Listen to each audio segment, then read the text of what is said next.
Parsha, portion of Chayei Sarah, about the passing of Sarah Imenu.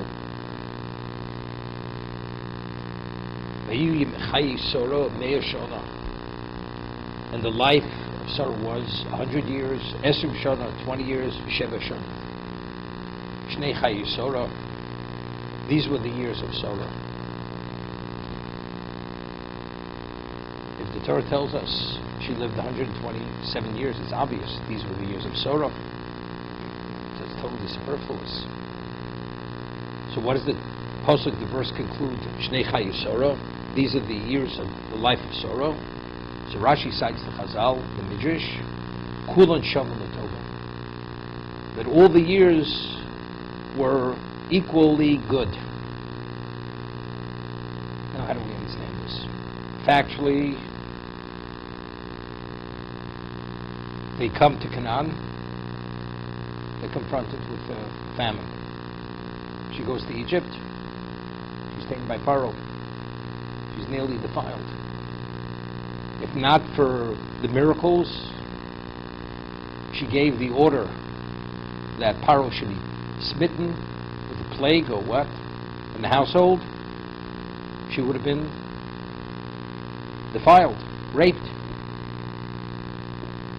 It was definitely traumatic.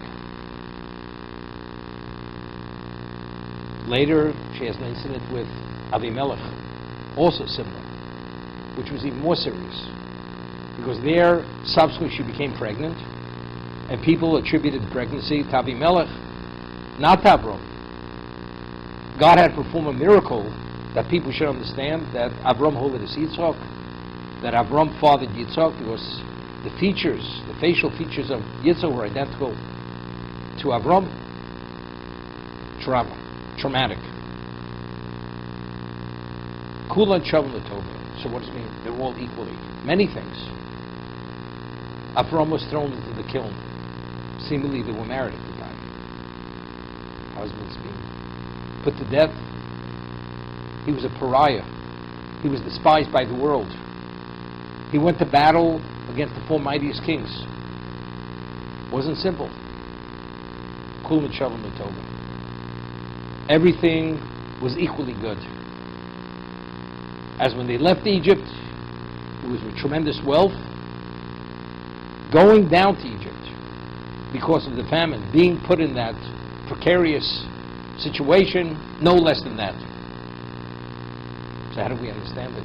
They were all equally good. Every aspect of life was equally good. Maybe it means, as the Mishnah tells us in Brachos, that everything ultimately is for the best, because Hashem is Dainu Emes, Hashem is the true judge. God's judgment is in our best interest. So whatever happens in our lives is what? Is L'Tova. So you mean to say, when the pasuk concludes Shnei Chayei Sarah, to teach me this principle, that everything is Gamzu L'Tova, that we say Dainu Emes, is that what it's teaching me? If Nochem Ish Gamzu, where the Gemara discusses who's the Rebbe of Rabbi Akiva, he said everything is Gamzu L'Tova, the most ominous moment. Gamzu L'Tova, that was his level of belief, of faith in Hashem, for the best. So if Nochem Ish Gamzu was Gamzu L'Tova, you have to attest, the Torah has to attest that Sarah was at a level of Gamzu L'Tova. Sarah Imenu with prophecy was greater than Avram Avinu. We can't fathom what Nochem Ish Gamzu was. Nochem Ish Gamzu couldn't fathom what Sarah Imenu was. She's the founding matriarch of Klal Yisrael, who was greater than Avram Avinu in prophecy. So if Nochem Ish Gamzu is Gamzu L'Tova, Sarah Imenu, you have to tell me that everything she put into perspective is for the best? It's not a question. Totally superfluous. So what does the Torah say? Kulan Shavim L'Tova? In what sense was it Shavim L'Tova? So maybe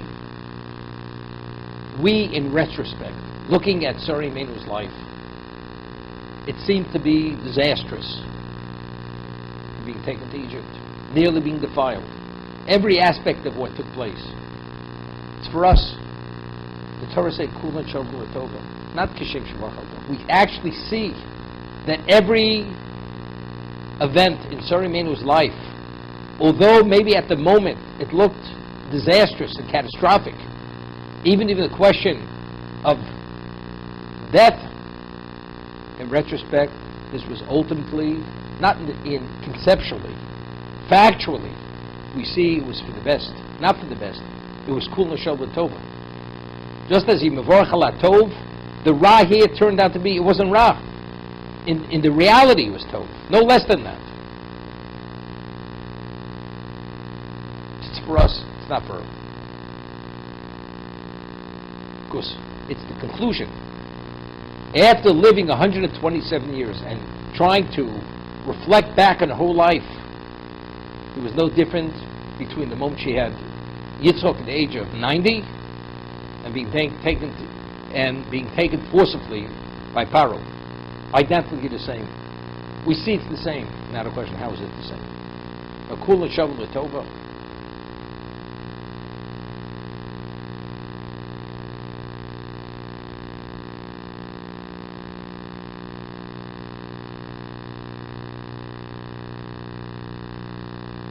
Initially, Avraham Avinu, he asks Sarah Imenu, Imenu achosiyot.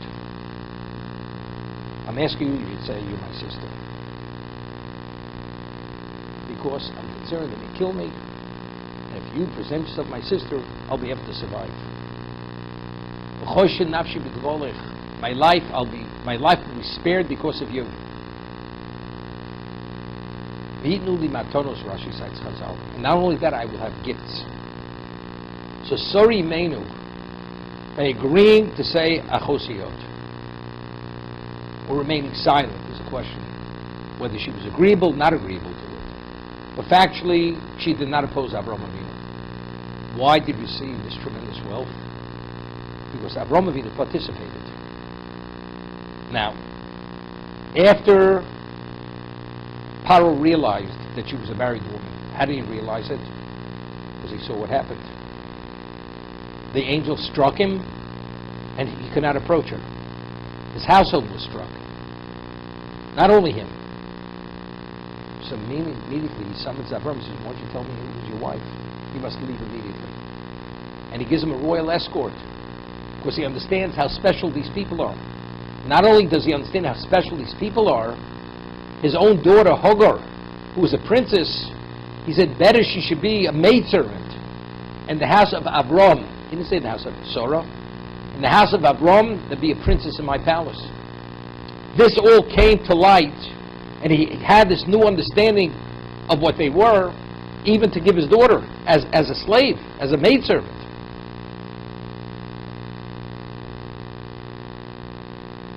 If, let's say, that event, let's say he would have found out that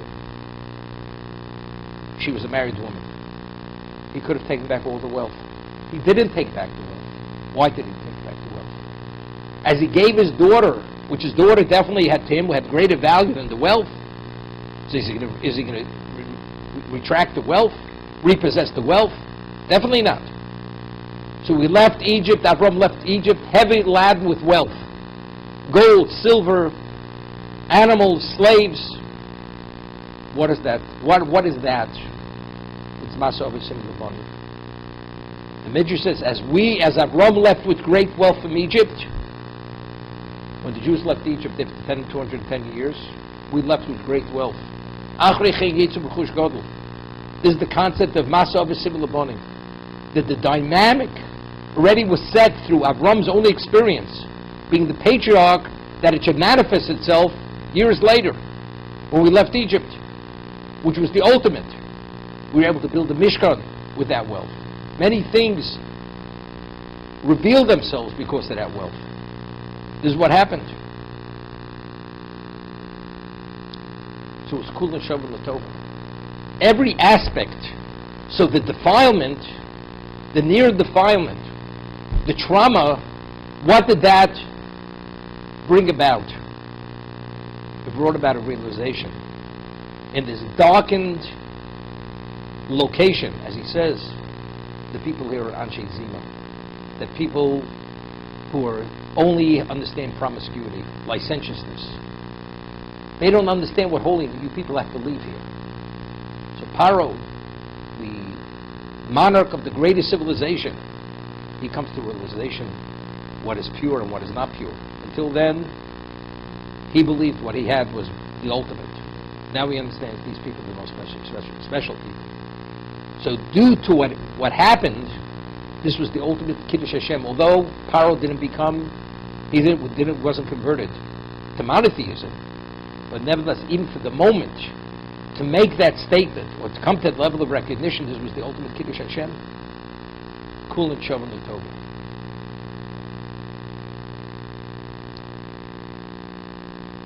So Shnei Chayei Sarah Kul and Shavon L'Tova.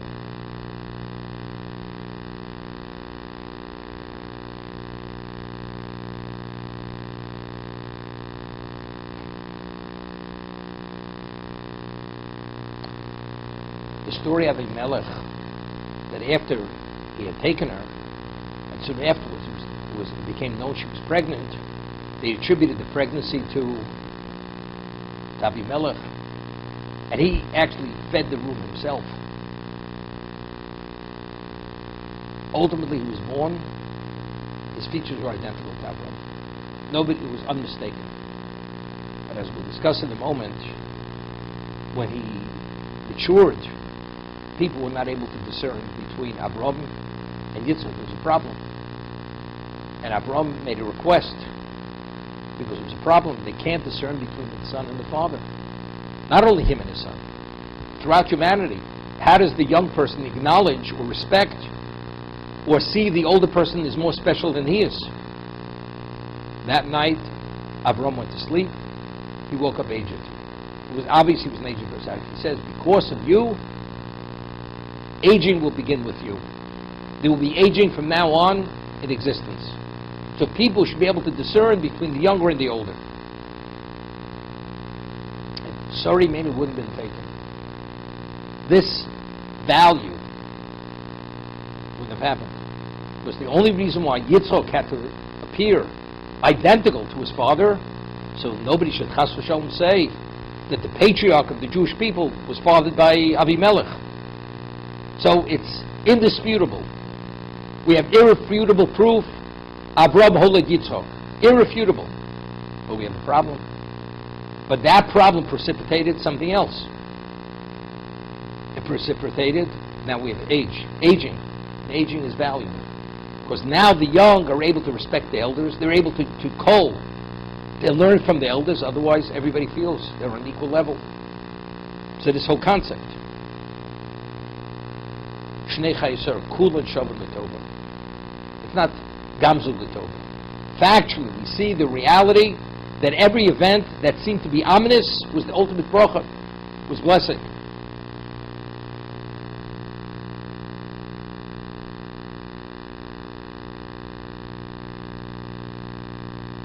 The Rechaim HaKodesh writes over here,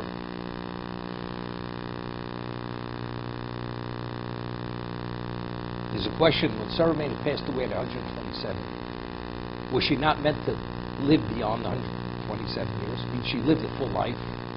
But what brought about her death was only because she was informed that her son was being slaughtered by Sodom. Well, no, she was meant to live longer. But this information cut her life short. So he has both interpretations. So he says, according to the understanding that she should have lived longer, but her life was cut short. Now, why should her life be cut short? Sorry, maybe such a tzaddikus, such a devoutly righteous woman. In prophecy, she was a greater prophetess than Avraham Avinu, but yet her life was cut short. So the Gemara tells us that when Hagar didn't act respectfully to her as being her mistress, she came with a claim against Avraham Avinu. Chamosi Olecha, I have a claim against you. How do you not intervene and reprimand her? She's acting disrespectfully. Yishpor Hashem ben Yevinecha. Let God judge between you and I. That's what she said to Avraham. Very strong words. So the Gemara tells us, a person who summons heavenly judgment on another person, that person is subject to that same judgment. Heavenly judgment is midas hadin. So because she summoned heavenly judgment on Avram, although it was at a moment of being upset, therefore she's judged with that same evaluation. Because of that, she passed away early. She was the cause of her own demise. So factually, she was meant to live many more years. But because her claim was within the context of Midas Adin against Avram, therefore she's subject to that same yardstick, spiritual yardstick, therefore she did not live out her life. It's tragic. Not only is it tragic to the world that Sarah Imeinu is not here, that Avram Megayer Hanoshim, Avram converted the men to monotheism. But Sarah Megayer says Hanoshim, the women, she converted them. But what about all the accomplishments she could have had on a personal level? A spiritual advancement. She's being denied that.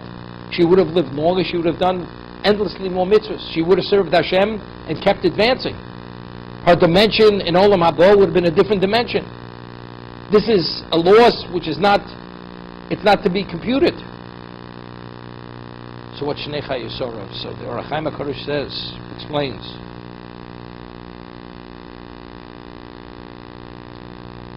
Ulamashi pi Rashi, according to what I've explained,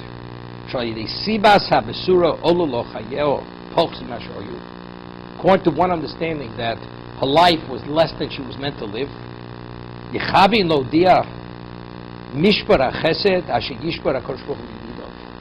this is the judgment of chesed. It's true. The reason why she died was midas adin. That's the attribute of justice. But factually, at the time that it was meant for her to be taken, within that judgment was mishpara chesed, which he only does with those who are closest to him. Lididov, those who are most intimate with him. He called tzaddik shlo hishlim yomov, the sibi yadua. A tzaddik who is not able to complete his years for whatever reason, but did not complete his years. Lo yigareya Hashem mitzadik masher hoya marviach ilo chayshon of shleim. God will not detract from what he was meant to receive if he would live the full life. V'yashlo schoro lashonim shlo pol bem dover, and he would be paid full reward, full compensation for the years that he did nothing. Yomer Elov, because the tzaddik is able to say to Hashem, to God, Ilo Yisi Chai, if I would have lived those additional years, my only interest, my desire, was only to bring about only good. Therefore, the pasuk, the verse concludes, Shnei Chayei Sarah, although she only lived 127 years, and she did not live the many more years she should have lived.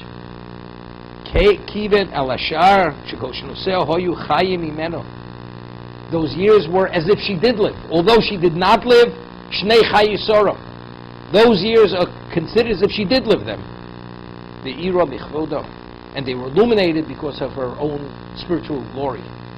That's Shnei Chayei Sarah.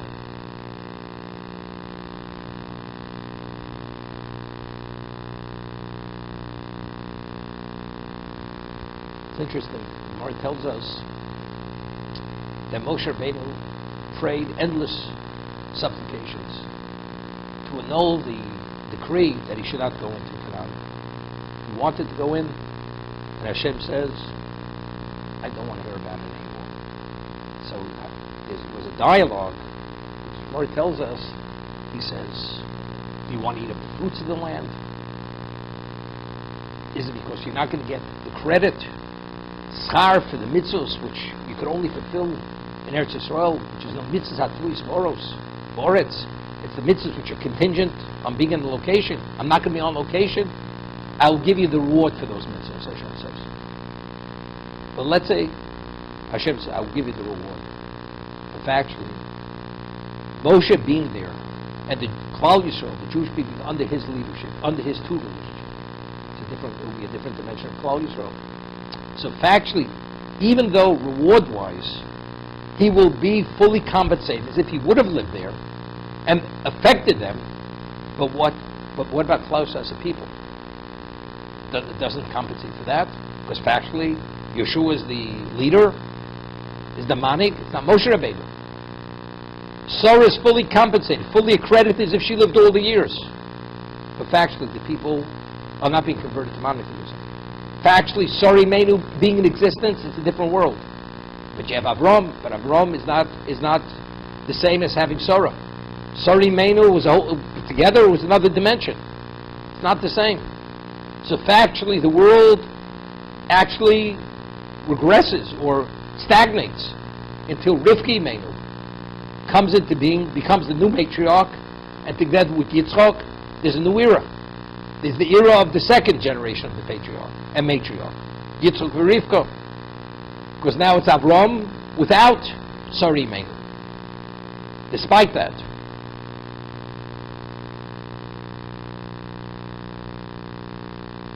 it's thinking. The Orach Chaim at the beginning of the portion of Eichi, on the Pasuk, Vayikru v'yemei Yisrael domus, the days of Yisrael were nearing to come to a close. So he says over there, how did Yaakov know that he was about to pass away? This is before he was infirm. Before he became ill. Became ill, Yosef came immediately. Vayikru v'yemei Yisrael domus. So he says something over there based on the Zohar, that he says that within a person's neshama you have many sparks of spirituality, and that's what the neshama is comprised of. And the life and the robustness and the vitality and the vibrance of one's ability is based on these sparks of holiness which are contained with one's neshama. So he says, as many days as you're meant to live, that's as many sparks of you have in your neshama. They call them the Tzotzei Kedusha, sparks of holiness. Every day, what is one's responsibility? To perfect that aspect of the neshama, and if you live your life properly, you spiritualize the day properly, that spark is spiritualized, it detaches from the soul and ascends to heaven. Every day another spark is spiritualized, ascends. What happens if the person did not spiritualize that aspect of the neshama? It ascends unspiritualized. And what happens if he sinned? It's damaged. It ascends as a damaged spark. What happens over time? So he says regarding Yaakov, he expended most of his sparks. So he was able, because Yaakov was so spiritualized, he had a sense of his own spirituality. So in the physical sense, he wasn't yet physically ill. But in terms of his sense of himself, the vibrancy of his spirituality, most of the sparks were expended already. They were spiritualized and they ascended. Therefore, that's how Yaakov knew, Vayikru Yimei Yisrael Domus. He knew he was nearing the end. He says that Rav you find very often people, brilliant people, capable people, at the end of their lives, they become feeble, even though they're physically healthy. What is the basis for the feebleness? It's because since the majority of their sparks of the neshama were already expended, because initially they weren't given those additional sparks to live beyond that, therefore there's this feebleness. It has nothing to do with the physicality of the person. So he says, what happens? The person did not spiritualize the sparks properly and they ascended. Is it over? Is it a loss which cannot be brought back? Could you compensate the person?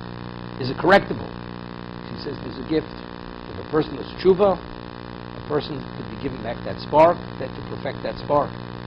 Even though it already detached itself, will be brought back, and the person could perfect it, and then it goes up as a perfected spark. But there's no question.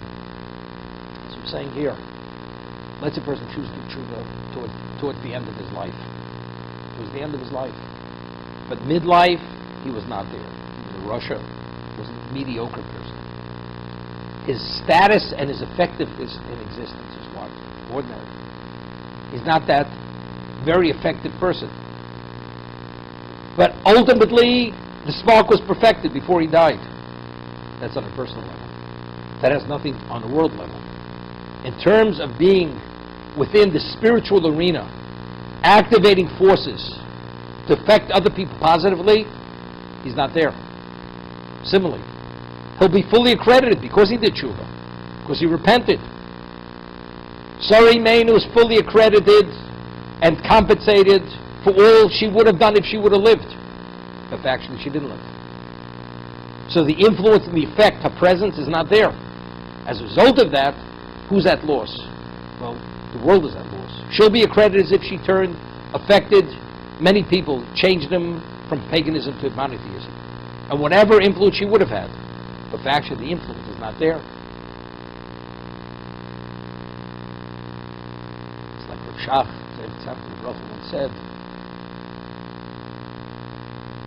once said that the wealthiest person in existence who has everything does not have enjoy and a pleasure from this world as he has. I think the man has everything. He has a yacht, private plane, homes, servants, attendants, anything he wants. He says that man's olam hazeh, his physical world, he's not able to have the pleasure as he's able to have the pleasure. Why? As he says, because when he studies a Rambam, and he has difficulty, and he struggles with it, and he agonizes for days, for weeks, and then finally he comes, and he's able to understand the Rambam. The level of pleasure that he has from that resolution in the Rambam, there's nothing comparable in the physical realm which compares with that pleasure in this world. It's not talking about Olam Haba, the world to come. That's what Rav Shach said. But I'm mentioning it regarding what we're speaking about now. The Chofetz Chaim says at many locations, in terms of Yisoch and Zvulun, there was a partnership. Moshe said, Smach Zvulun b'tzeisecha v'Yisoch b'olecha, that although Yisoch is studying Torah in the tent of Torah, but nevertheless, if not for the support of Zvulun, Yisoch wouldn't be able. In Kemach in Torah, you have to have the material sustenance. But because Zvulun was fully committed at the most extensive level, to the point where Chazal, the Medrash says, "Hayosam ochel b'piv," he literally put the food in his mouth. He did not allow Yisoch to be distracted from his studies as much as an iota. It did not have to enter into their minds what's going to be, where's it coming from. That was the level of security that and confidence they gave them. They're equal partners. But who are the Yoda Yitim? Who had the clarity of mind? Yisoch. Nevertheless, Chofetz Chaim writes, every Yisoch is full. Even what you did not study in your life, the person you supported studied the Talmud, Shas, proficient, every aspect of Torah. This other man is an observant Jew, hardly have time to study more than an hour a day. When he comes to the world to come, all the Torah that he caused will be taught to him, and it will be no less a Torah scholar in Olam Haba as in this world. It's as if he studied and had everything committed to memory in this world. He'll be able to fully engage in all the Torah that he brought about. That's what the Chofetz Chaim writes. So he says, but factually, but what is his understanding? His understanding of what Torah is, unless you are Das Torah, unless you study, you don't understand. That's going to be credited, you'll be credited, you'll be taught instantaneously everything that you brought about. But in this world, where are you? You're a man who's meant to be accredited. You're a man who's considered a supporter of Torah. But in embodiment of Torah, we speak about Tocha Kebaro, that the Talmud Chacham is the verse Tocha Kebaro, as we find the Oron. Mibayis Michutz Tzapena was inlaid with gold on the inside and the outside. That's only the one who actually studies. There's a Godla Talmud, HaTalmud L'Maseh, the one who studies, that brings it to actualization. The one that didn't study, he doesn't have that, the Torah, to bring it to actualization at that level, to be the Ovid Hashem, to serve God as this person. It's not possible.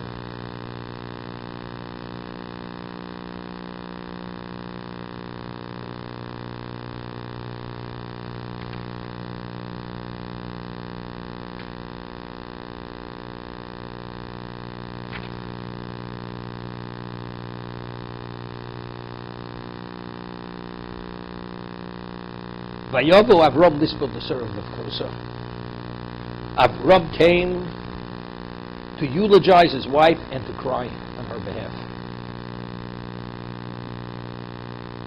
Said in the past, very interesting. We know that Sari Menu was Avram's partner in life, in every sense of the word. Avram Begar HaNoshim, Sari Begar HaNoshim. He converted the men to monotheism, she converted the women. Avi Yisko. Another name for Sarah is Yisko.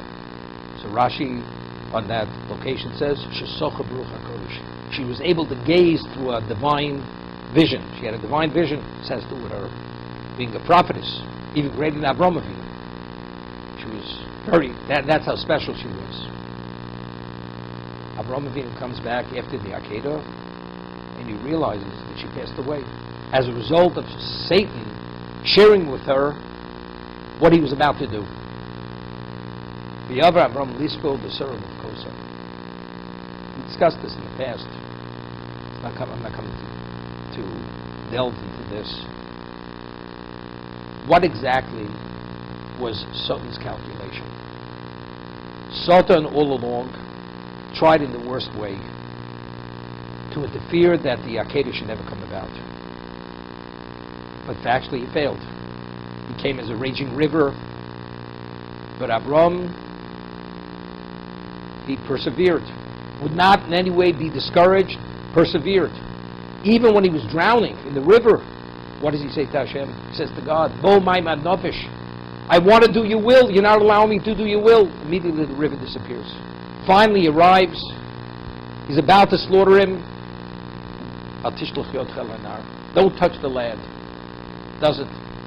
All of a sudden he sees an ayil, nechas b'svach, he sees a ram caught in the thicket, he runs, and even that the Satan doesn't allow him to be able to come to the ram. The ram is coming to him, and he's intercepting the ram Satan, because he knows that if Avram actualizes his intent, it takes on a permanent value. He performs the Akedah, he sacrificed the ram in the place of Yitzchak. Now until the end of time, on the day of judgment, when Satan will prosecute Avram's children, the merit of the Akedah will sign Satan. The shofar represents the Akedah. That's what it does. Satan lost. He lost the match. Satan never loses. He always has some way to regain the upper hand. So we mentioned, the Rambam says that if a person is a tzaddik all his life, and the very end of his life, he's to'al l'rishonos, God forbid. He regrets every mitzvah that he ever did in his life. And he says, I wish I would have never done it. I'm not interested in reward, I don't want anything to do with God. God forbid, chas v'sholom. A person comes to this level. You find people after the Holocaust that they lost everything, because at a level of pain and despair and depression and melancholy, if we're not here to judge, and if they were still in a rational, they still were considered legally stable. If they made that statement, God says, look, I don't force anything upon anybody. Their record is wiped clean. There's no mention of any of the good they ever did in their lives. So if Satan is able to enrage Avram to a point where he'll say, I regret I ever went to the Akedah. If I knew this what it would cost me, here I do this for God, I'm willing to bring my only most beloved son, and Hashem takes my wife. If Avram would have reacted that way, chas v'sholom, the Akedah would have been annulled immediately. And the mechanism to silence Satan would have been lost, chas v'sholom. There'd be no Klal Yisrael. We could not survive the prosecution of Satan on Yom Adin, because that's the only day of the year that he has a right to prosecute. And the only way to silence him is only the Akedah, the merit of the Akedah. Avram kept quiet, remained silent. What did he do? Immediately he went to seek out a burial location. Plot for Sari Ming. Okay? We see over here, it says, Vayova Avram lispot l'Sara v'livkosa. The kaf is really small. So evidently, it indicates, the Baal HaTurim says, he cried at a lesser level. So one interpretation says, well, she was a Cana. If she was an old woman, a person can't live forever. A young person, God forbid, dies. Is what to wail about, what to cry, what to grieve. Of course, he grieved. But to the degree that one would think he would have, he didn't. He put it in perspective because she's a Cana. So this is another interpretation, what a cup.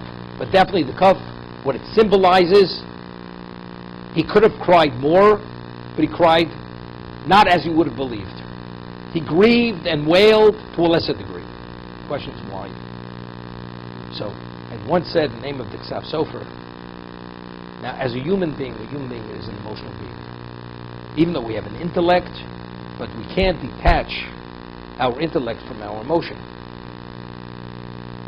So he explains, the Ksaf Sofer, that after Avram had succeeded with the Akedah, and the Malach called from heaven, and he said, because you did not withhold your son, and you're willing to sacrifice him, so on and so forth, the blessing is unlimited, your children are guaranteed to be the equivalent to the stars of the heaven, everything, they will be the eternal people, and because of this, they're guaranteed eternity. How did Avram internalize that? This was the ultimate. He reached a level of ecstasy, not to be understood what level of a joy he had. He was consumed with joy, a joy we can't even relate to that level of joy. Because he was able, he met the challenge. He met the challenge plus. Even after he was told not to slaughter him, he says, but I want to actualize it. Let me make a wound in him. So at least I should be able to actualize to some degree. Hashem says, don't even touch him. I'll provide a ram in this place. You'll be able to actualize your feelings and your intent through the ram. And we brought the ram. The slaughtering as if I'm slaughtering my son. The blood that I receive as if it's the blood of my son. The blood I sprinkle, the animal, let it be that. When I burn everything exactly my son. That was the actualization. Avram, what did he live for? He lived only for God and for the objective of creation. What is the objective of creation? Bishvil Yisroel Shnei Karashes. If there's no Yisrael, the Torah, there's no people who have relevance to Torah. So now that he's been chosen and confirmed that he is the founding father of that Yisrael, now the world is able to meet its objective. Bishvil Torah Shnei Karashes. Now we're able to bring L'chvodi Barosiv, which God said through the Navi, I created this world for my glory. My glory only comes through the Torah, and only the people who have relevance to my Torah. This was a level of understanding, of achievement. He met his ultimate purpose, Avram, at this moment, with the Akedah. He was so imbued and enthused, not to be contained. His joy. A person emotionally charged at this level comes back, he finds out his wife passed away. As special as she was, we can't even in any way have fathom how special Sarah was. As we say, if we classify just the early generations as angels were ordinary people, and if they're ordinary people with chamorim, with donkeys, not even the donkey of Pinchas ben Yoyer, so we're talking about Sori Menu. We're not talking about who the Rishonim were, who the Rambam was. We're not talking about who Abai and Rava were, the members of the Talmud, or who the Tanoim were, the members of the Mishnah period. We're not talking about who prophets were. We're talking about who the patriarchs of Meshach. We have no relevance to this. A woman of this dimension passes away. He should be devastated, overwhelmed with grief and crying. But where is he coming from? He's coming from a level of ecstasy and joy where he, at this moment, met every aspect and purpose of creation. He put into place securely l'chvodi barosiv. I've achieved that. There's nothing comparable to that achievement. It's like lahavdil elef avdolos. Not to make a comparison to any degree. Person, he just comes back, he closed the biggest deal. $25 billion deal. Comes back and says, you've just lost $1 million. Does it even touch the man? Does it even attract his attention? With such an accomplishment, what are you talking about? Wasting my time. Lahavdil elef avdolos. As great as Sori Menu was, we're emotionally, as a human being, it's not possible. Of course he grieved. Of course he cried for her, eulogized. But at the level that he could have, humanly it was impossible. But what does that say about Avraham Avinu? If we were told the same thing, would we be able to internalize and be consumed with that level of joy? Impossible. Avraham, every aspect of his being was dedicated to HaKadosh Baruch Hu. He was ivri. He took on the world single-handedly. For what purpose? Only to convert them all to monotheism. For Kavod Shamayim. We discussed he was mitzdayer. It was the hottest day. He had a chance to convalesce, to recover to a degree. He was pained, and he couldn't contain that pain. So who are we talking about? He has a capacity which we can't even relate to this capacity. Therefore the cup is small. Okay? Let's understand. Satan underestimated Avraham Avinu. Underestimated him. If Avraham would have grieved fully for Sori Menu, God forbid, he would have toppled the apple cart. I've just done that. God, this is your thank you. Chas v'sholom. He would have undone the Akedah instantaneously. This is what we call Tola Rishonis. You have remorse, regret what you did. Hashem says it will not be on your record. But because Avraham Avinu internalized the value of the Akedah at his level, even taking his wife doesn't resonate sufficiently to upset him or even to be on the agenda to disrupt what he had accomplished. It's only because it's chav ketana, it's a small chav, that's why he was unaffected. But if he would have been an ordinary person, or even more than an ordinary person, and it would have been a large chav, it's something that would have been too much for any human being. That's the thank you. You'd have to be literally an angel. No human feelings. How? Somebody cuts your flesh, how do you not feel it? He felt it. But it was a small cup. So it's only because there's a dimension of greatness that he was able to soar and ascend to a level of understanding that he achieved the ultimate. That's what Satan had done. Even taking his wife, it did not affect him sufficiently. But Satan didn't understand this.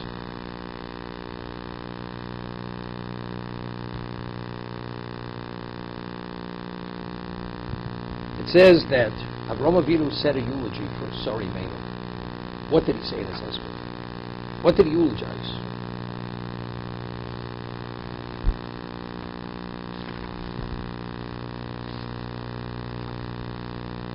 The Midrash says,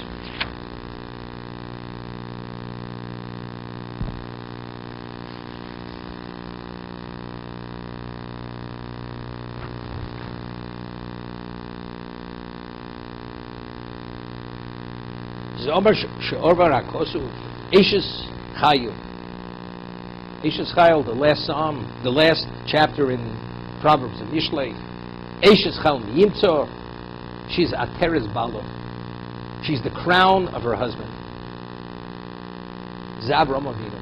Zavram, during the Konei, I'm sorry, he was grieving, he was wailing for the loss. Maksiv, the Malamininian, but Thomas Sorah.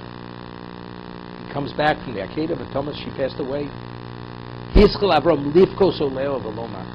began crying and he said,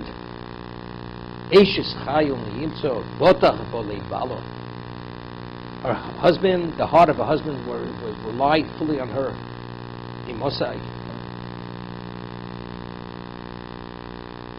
Then it says, she sought out wool and linen. Wool and linen, she sorted out. Who's Tzemer, who's Pishtim? Ben Yitzchok Yishmael. She was able to discern between the essence of Yitzchok and the essence of Yishmael. She'omro Gorei She'oma Hazos Vezbeno. drive out this maidservant and her son. Now, why did she say this to her husband, Avram Avinu? Drive out, she was the wife, it was Avram's child, Ishmael, because she saw the lad being the tzachik. He was acting inappropriately. Rashi cites three interpretations: idolatry, adultery, or murder. Which clearly it doesn't mean that. Because we find when he was driven out and he was dying of thirst, and he says, "By Yishma Hashem es kol anar," Hashem heard the supplications of the lad, the youth. It says, "Ba'asher Rusham," because the Malachim said to Hashem, "You mean to say you're going to save him? His descendants ultimately are going to cause the Jewish people, when they go into exile, to die. Are you going to save this man?" So Hashem says to the Malachim, to the angels, at this moment, is he tzaddik or rasha? Is he righteous or is he evil? He said righteous. He says, if that's the case, the ruling is he lives. But if he committed adultery, God forbid, or murder, or idolatry, he's not a child. He's considered an adult. So what do you mean by Sherusham? So evidently when it says mitzachek, it means there was a certain undercurrent within him which showed an inclination to every one of these three areas.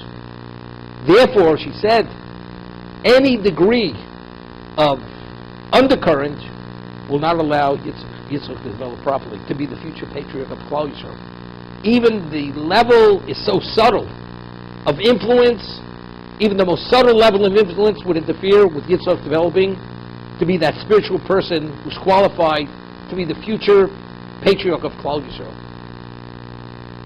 Avram didn't know this. She was able to discern between Tzemer and Pishtim, between wool and linen. We'll discuss in a moment why is Ishmael linen, why is Yitzchak wool. Now, why was she able to discern? This is unrelated. Women, they have women's intuition. It's a sense, nothing to do with this. When Avram heard what Sarah had said, he was upset.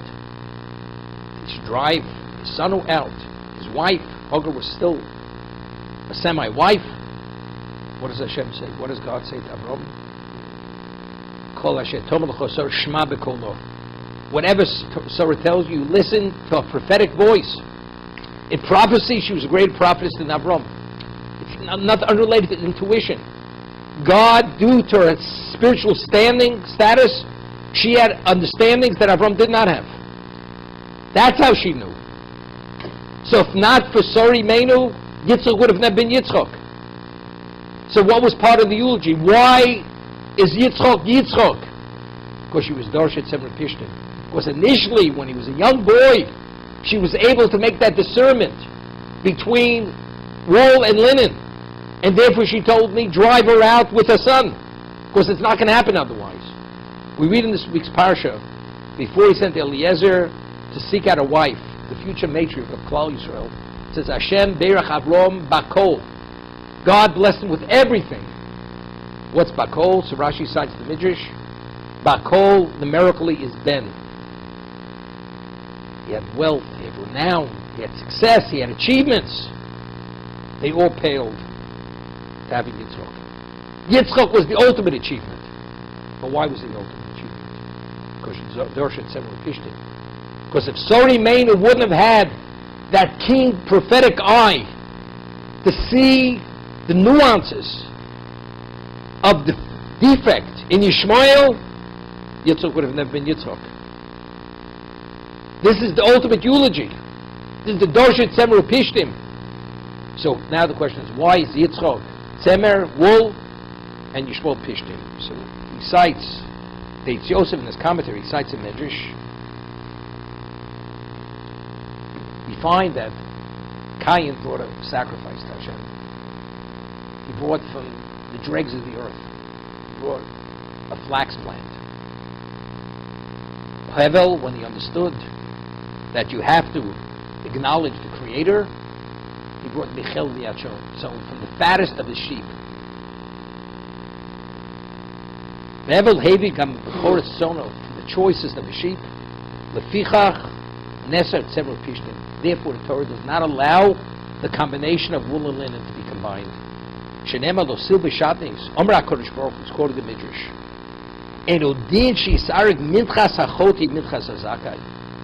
It's inappropriate, incorrect to intermingle the sacrifice of the sinner with the sacrifice of what? Of the one who's pure. So Pishton represents the sinner. Femer, wool, which is the sheep, represents the pure one. Lefichach Neser.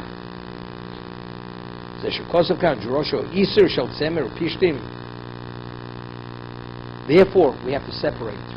Yishmael has to be totally separated. What he represents is Pishton. Dorshet Semer Pishton. She sought out, she's had the ability to discern between what's wool and what's linen, what's flax. She saw those defects, spiritual shortcomings in him. The Mitzachik, although his classification was tzaddik, Avram didn't understand. He was pained. Hashem says, whatever she tells you, Shema B'Kol, listen to the prophetic voice. She has it accurate. So who does he owe everything to? In terms that Yitzchak achieved the level of patriarch and he was qualified, that's Dorshet Sarah Pishna. Now it's interesting. The Torah says you're not permitted to wear a combination of wool and linen, except one instance. If you have a four-cornered linen garment and you're obligated to put tchelis, this is the special dye on the white strings, and tie them into the four corners. And this is the model that if you have a conflict between a positive commandment and negative commandment, the positive commandment supersedes the negative commandment. Because if you tie wool strings onto the corners of a linen garment, it's a combination of wool and linen. Yet the Torah says it's permitted, because we have a principle, asay dochalos asay. A positive commandment supersedes a negative commandment. But it's Semer Pishtim Yachtov. It's the representation of the sinner with the righteous one. So you see, they do intermingle. And the Torah condones this. And you have an obligation to do this. So how do we reconcile it? Now, if a person takes ordinary strings, which were not spun for the sake of the mitzvah of tzitzis, and were not twisted for the sake of the mitzvah of tzitzis, the halacha is, the law is, you're wearing a combination of wool and linen. It's only if they're infused with the intent, what we call the shema, they're made specifically for the mitzvah of tzitzis. They're spun for tzitzis, they're twisted for tzitzis, and they're made properly, and then you insert them, and you tie them for the sake of the mitzvah of tzitzis. So what have you created? You created an object of a mitzvah. If it's an object of a mitzvah, the positive commandment supersedes the negative commandment. Here, Yitzchak would have never achieved to become the object of a mitzvah. Once he's Yitzchak, he could counter Yishmael. Because now he's the fully developed and advanced Yitzchak. He's the object of mitzvah. He's the object of holiness. Being an object of holiness, he's able to what? To subsume what is not holy. But here we talk about these are the formative years. This is Yitzchak developing as a child to become a patriarch. If at that moment of development, it should be intermingled with any degree, even the most subtle level of spiritual impurity, Yitzchak never becomes that object of mitzvah. Once it's the mitzvah, you're the object of mitzvah, you're the object of holiness, you supersede everything. That's asay dochalos asay. Bring it to another level. There's a famous word from Ramban, Nachmanides. A negative commandment is don't do. Remain passive. To remain passive, what level of belief does a person have to have? Fear of heaven. Fear of heaven causes you to refrain. That's refrain. To do, which is motivation, it's much more difficult to move. What motivates a person? Avas Hashem. So Ramban writes, Avas Hashem supersedes Yiras Hashem. So if you have a conflict, Avas Hashem versus Yiras Hashem, which supersedes what? Avas Hashem, performing the mitzvah of tzitzis, that's Avas Hashem. That's doing, that's a do mitzvah. Not wearing shatnez, the common wool, that's negative. Ava supersedes negative. What was Yitzchak when he developed into being the Av, the qualified patriarch? He was imbued with what? Every aspect. He's the Olet Tmima. He's the unblemished offering. He qualified for the Akedah. So what was his essence? His essence was holy. He gave his life. He could have denied his father. I don't agree. He gave his life. Who gives his life? He was willing to be sacrificed for Kiddush Hashem. That's Avos Hashem. That's what it is. No problem. Yishmael, he could have relevance to Yishmael now. Because now, in terms of his standing is an unblemished standing. Having that degree of intensity and strength of purity, he could weather every storm. But who is this all attributed to? Dorshet Semel Pishtim. This was the hesped, the eulogy, which Avraham Avinu had said on behalf of Sarah Imenu.